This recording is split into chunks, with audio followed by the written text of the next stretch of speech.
It's safe to say that Frontier Airlines is one of the most inconsistent airlines out there regarding their route network.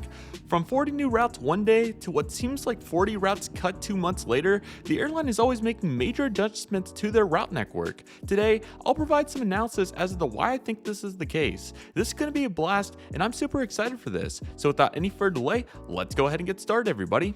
Alrighty, everybody, so many of you probably know the drill of what's been going on with Frontier, but today we're going to talk about it a little bit more in detail and really what happened over 2024. Frontier's certainly never been scared of trying brand new services to a variety of cities, particularly as of late with these hub and spoke flights that typically legacy carriers like American, Delta, and United fly. So it's been very interesting to see them go on these markets and try to compete. But as you can see here with what we're going to start with, it certainly hasn't completely gone how they were hoping one would expect. So thank you so much, Aviation, for compiling some amazing air service development data. He's a fantastic source to be able to get all of this in a convenient location, and I really appreciate his efforts to go through and dig out all this information, especially with how the Frontier website is set up. It's not particularly easy. So thank you so much, Aviation, for doing this. Let's go ahead and get into some of this essential information, and then I'll provide some additional data and supplemental thoughts for why I think this is the case. So during the first half of 2024, Frontier Airlines launched about 110 new routes, which is crazy to think about.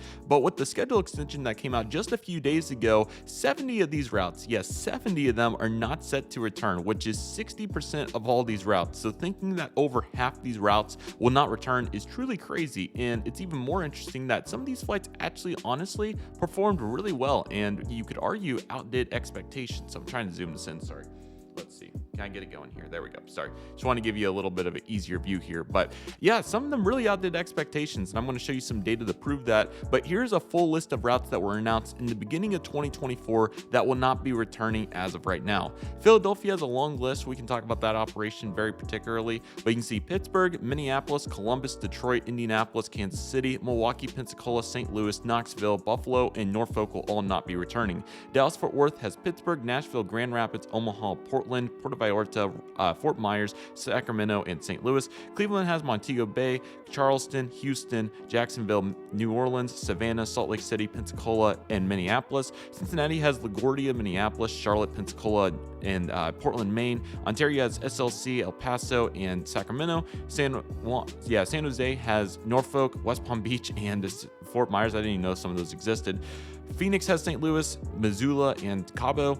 Chicago has Portland, Maine, and Salt Lake City. Raleigh has Portland and Milwaukee. Charlotte has Buffalo and Houston. New Orleans has Columbus and Indianapolis, and there's quite a few singular routes there. And here's really the map to go off of that.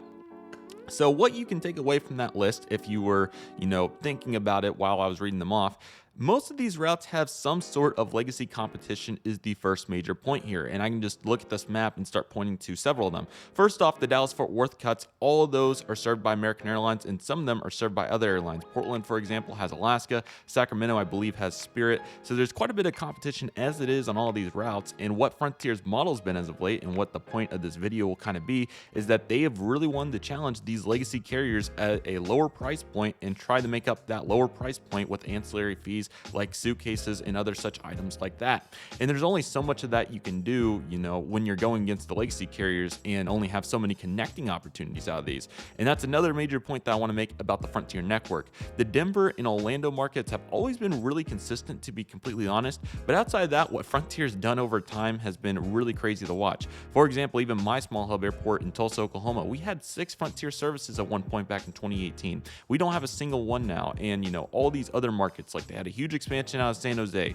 They had a huge expansion out of Washington Dulles, and they barely even serve some of those airports anymore. So to see that they were doing flights like that from Tulsa to Washington Dulles Airport, and now they're focusing on trying routes like, Salt Lake City to Chicago and Missoula to Phoenix, and then like Ontario to El Paso. That's another one, just some really goofy ones. It's really interesting to see how this has all came together, as you can see, and that's exactly what this route map encompasses and provides. I also want to really point out that Denver and Orlando both only have one cut each, and these are their two biggest networks completely. So you can see that the expansion really didn't have any movement to do with their largest establishments. So these were temporary, or not, no, temporary is the wrong word. These were more so, other markets that they have been in for a long time that are large city pairs that go to the hub and spoke that obviously airlines like American are able to dominate. Now, there are some particular point-to-point ones. Pensacola had 3 cuts. Those were all point-to-point markets. You can make an argument that Chicago to Portland, Maine was a point-to-point, or Phoenix to Dallas, or sorry, rather Portland to Dallas. Just so many interesting routes here that really makes you think. And I have some data here that I'm going to show you to really back up where I think Frontier will do well if they want to continue to pursue the legacy carrier hub-to-hub flights, because I think there is a market for it, but they have to be very selective and very particular about the market. And the key for Frontier, and if they're watching this video, this is the data that I would utilize before adding any new flight, unless you're very confident that the point-to-point will help out, the leisure point-to-point, because quite a bit of this is like traveling for family, which I know is leisure, but not like vacation leisure. Like I'm talking about the passengers you're trying to get here on some of these big city pairs would certainly be family traffic, family traffic along with any business that you can sneak out of it. So here's kind of the factors that I would go off of. So here you can see I have Dallas-Fort Worth statistics here for April 2023 to March 2024, and there's newer data out there. But anyway, the point that I want to make here is that all these top flights right here that you see Frontier participating on, Los Angeles to Dallas, Las Vegas to Dallas, Atlanta to Dallas, Denver to Dallas, and why you don't see any of these getting cut in the top 10 is because all of these markets have over 750,000 one-way passengers annually. And that is the statistic that I would 100% utilize here for Frontier, is definitely the fact that you have to have at least 1.5 million passengers round trip, or 750,000 one way, to be able to get that family traffic and other business traffic that you can sneak in. I think that it's so important for them to focus on this matrix if they want to be successful, because all the routes that are cut there, the majority of them, I think there's only going to be 3 or 4 of these routes that have over 750,000 annual passengers. So Frontier, if you're watching this video, network planning particularly, I'm talking directly to you. Your routes that have succeeded need to be at 750,000. You've obviously proved that by the routes that you've decided to retain, and likely the prices that you're charging as well, as we're going to take a look at that matrix too. So let's go ahead and dive into some statistics of these routes. The first one I want to use is some of these that I thought were honestly good choices that I'm kind of surprised that are not going to be returning. So the first one that I'm going to use is one that's not getting cut, but this is to establish a baseline for what Frontier routes are successful in that legacy carrier hub-to-hub flying, or large city to large city. So the first one we're going to take a look at here is Denver to Los Angeles. This is one of the biggest markets out there. It's no secret, United almost operates 300 monthly departures on it. And as you can see right here, Frontier operated 50 monthly departures in August of 2024. And as you can see with the data compiled here, they had an 82% load factor, which is over 9,000 passengers out of 11,000 available seats. That is going to be successful for Frontier with what they're able to charge, particularly on those last minute tickets, plus the aforementioned ancillary fees that I'm talking about. You're absolutely going to be successful in that model there with an 82% load factor. So my question for Frontier is why we're not flying more daily flights on it. You could obviously get into the argument about the slot cost and other such factors that go into it, but your statistics prove here, and I don't have an average ticket price, but I'm sure that the average is certainly, we're probably into, 3 figures with that, which, considering how large that market is a really great number. Why not continue to push that as they continue to move forward? That is my question. I mean, you're outdoing Delta Airlines on the statistics, you're even with Southwest, and you're almost right there with United, which is their hometown airline, and you're also doing better in SkyWest, which I believe is the American Airlines service on this. So the fact that you've done just as good, if not almost better than the other carriers, really goes to show how successful this has been for you. So if you want to focus on big city flying, which personally I think that they should incorporate some more small hub flying, and I think that they should continue to expand some of those markets, but regardless of the case, if this is what they want to focus on as a ULCC, then why not do more of this? So I'm going to give you another route here, one that I honestly thought was a fairly good choice. Chicago O'Hare to Salt Lake City, which this route's not coming back for the moment, but as you can see here, with 12 departures monthly, they were able to encapsulate an 81% load factor. Once again, probably also in triple figures with the price here, especially on those last minute passengers, plus the ancillary fees that I've mentioned previously. This is really impressive considering the fact that, Delta obviously has 3 daily mainline flights on it, United has almost 3 daily mainlines, and American obviously flies 2 daily flights. So the fact that you have all that competition on a pretty niche down market, to be completely honest, and still be able to get that good of a load factor really goes to show how critical it is. And Frontier on this particular service did a good job of optimizing the times of the week that they're flying it. Frontier seems like they prefer more frequencies, so anywhere from 3 to 5 times weekly flights. But I really feel like they need to get back to doing more of the 2 weekly flights, and they are doing some of that. But those 2 weekly flights, as you can see here, really do a good job to be able to maximize the opportunities that these airlines have. So we have to keep that in mind here as we continue to look through the data. Another route that honestly I thought was pretty good was Cincinnati to New LaGuardia, and several of these routes, to be completely honest, are good choices, and Frontier, in my opinion, needs to get back to some of these. But on 27 weekly departures, so almost once a day, probably 5 or 6 times weekly, Frontier encapsulated 85% load factor with 4,200 passengers on this flight to 5,000 seats. So obviously the times were good, the prices were right, and you were hopefully able to get some good ancillary fees on top of that. And as you can see here, yet another route with no ultra low cost competition. Endeavor Air is obviously the Delta subsidiary, and one could assume that the Republic flights were probably American's flights on this. So the fact that you were able to go head to head and absolutely thump American's flights, a 66% load factor there, goes to show that there's no reason why this route is not successful. So my question is, do you not want to pay for slots at LaGuardia Airport? Were you not able to charge enough to get over an 80% load factor? What is the reason for this cut? And some of these cuts, one could argue that some of these decisions were good. Like, some of these routes are really good, but I'm about to show you some routes that personally I'm not very fond of, and Frontier certainly wasn't, and that really didn't make much sense to add, especially the next one in the frequencies that's at. That's going to be Raleigh-Durham to Pittsburgh. So the concept's kind of there of having, not too much competition. You just have 2 daily flights from Republic. I want to say that's a Delta flight. I'm not sure. But anyway, they were able to get a 71% load factor with over 3,000 passengers on that flight. I don't even want to know what they were charging for it. But still, even there's not much connecting opportunity, right? And Breeze even flew the route. They're the unknown there. 9 weekly departures for a 75% load factor. So Frontier was like, okay, we can compete with these two on 11 weekly departures, which honestly is about the structure I would have utilized there. That's good for the 2 weekly flights. I don't know if the time was bad or if they just weren't able to capitalize on it, but 36%. Why are the numbers so bad here? I don't understand, because they shouldn't be failing on a flight like this. Like, obviously there's only so much demand, especially already with the ULCC serving the market, but the fact that you were at 36% really shows that some of these decisions obviously didn't go off of enough data, or the times were just that bad. So why even operate to begin with? So some of these cuts certainly make sense, but then you have to ask the question once again, why was it even started in the first place? The one that I was probably the most by and I wasn't too impressed by was definitely this flight from Pittsburgh to Philadelphia. What kind of market are you trying to go for here? There's only so much you can do getting people to Philadelphia. Like, if you were going to LaGuardia or whatever, okay, it makes a little bit more sense. But Philadelphia, there's only so much you can do with that market.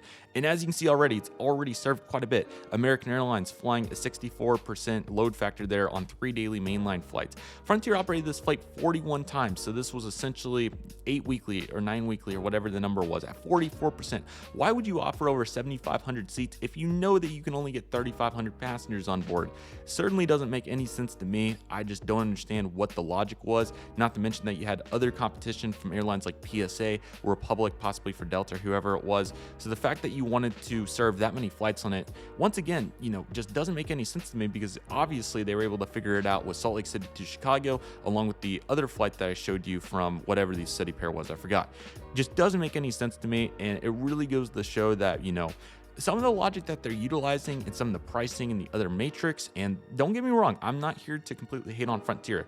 They were one of the few ULCCs to have a profitable Q3 of 2024.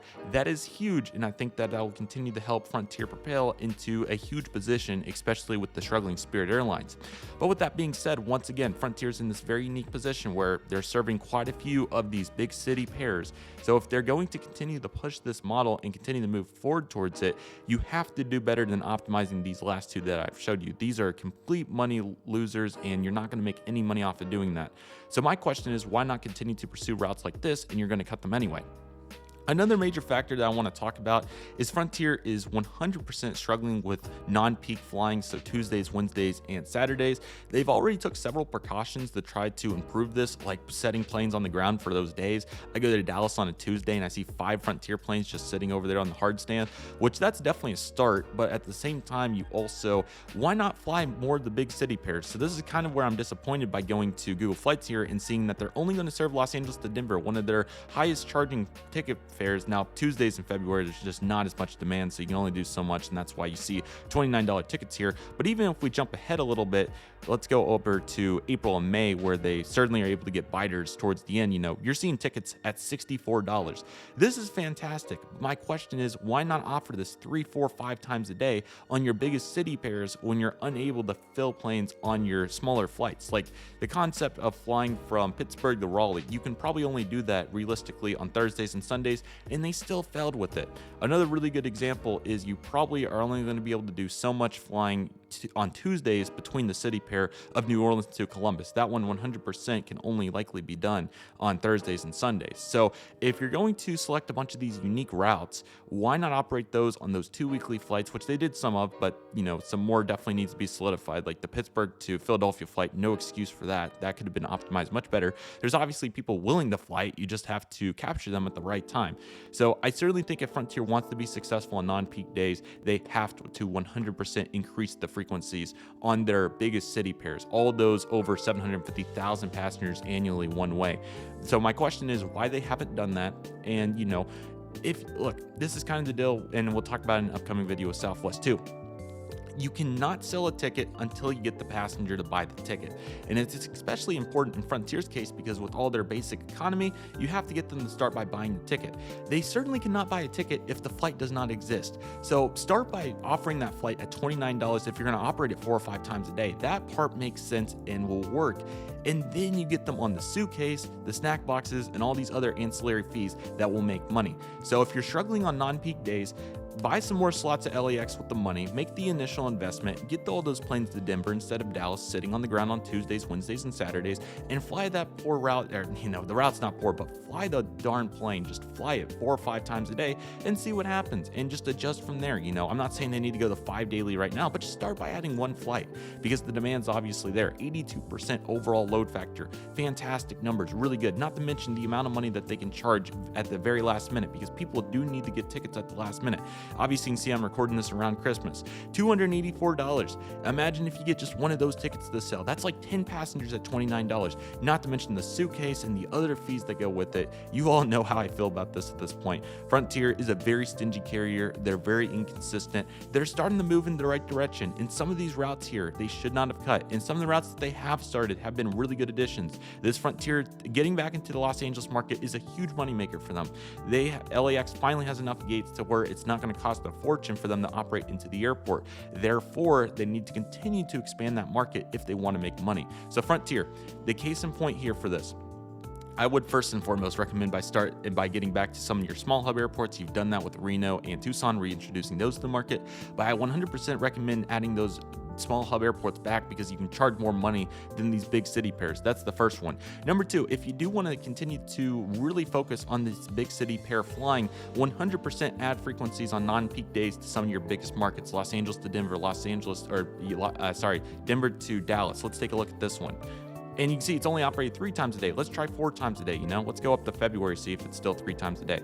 So there's still, 2 times a day. Let's add a 3rd flight here. Once again, the price obviously is indicative that they're trying to sell seats right now. But once again, you have to start there, which the concept's there. But if you're struggling with non-peak flying, instead of sitting planes every day, like especially Wednesdays and Saturdays, like Tuesday, it's a really rough day for flying. That's more understandable. But as of for what we're talking about here, especially on Wednesdays and Saturdays, make this a 3 daily flight because I'm pretty sure it's going to be 2 right here.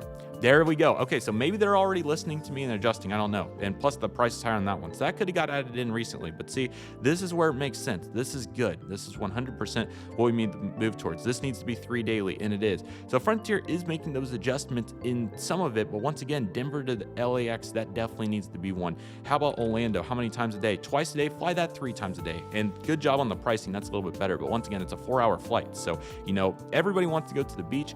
Add 3 daily flights there. Come on. Just continue to utilize those planes. They don't make money sitting on the ground. You can charge adequate prices. You can see right here at a prime time with $220 tickets. I'm finished. That's all the more that I can say on this. If you want a follow-up video, feel free to let me know in the comments about Frontier. Continue to optimize it. They're making progress and they finally made profitability, which is great, but they still need to continue to optimize that network, and I gave you the ways to do it. So if you all would like a follow-up, let me know. Otherwise, I really hope all of you enjoyed today's video. Thank you all so much for watching. Take it easy, everybody. Stay safe. Just process. Do you love and love what you do. My name is Red Deer of Aviation. I want to thank you all so much for watching, and I'll see you all soon as Red Deer of Aviation is signing off.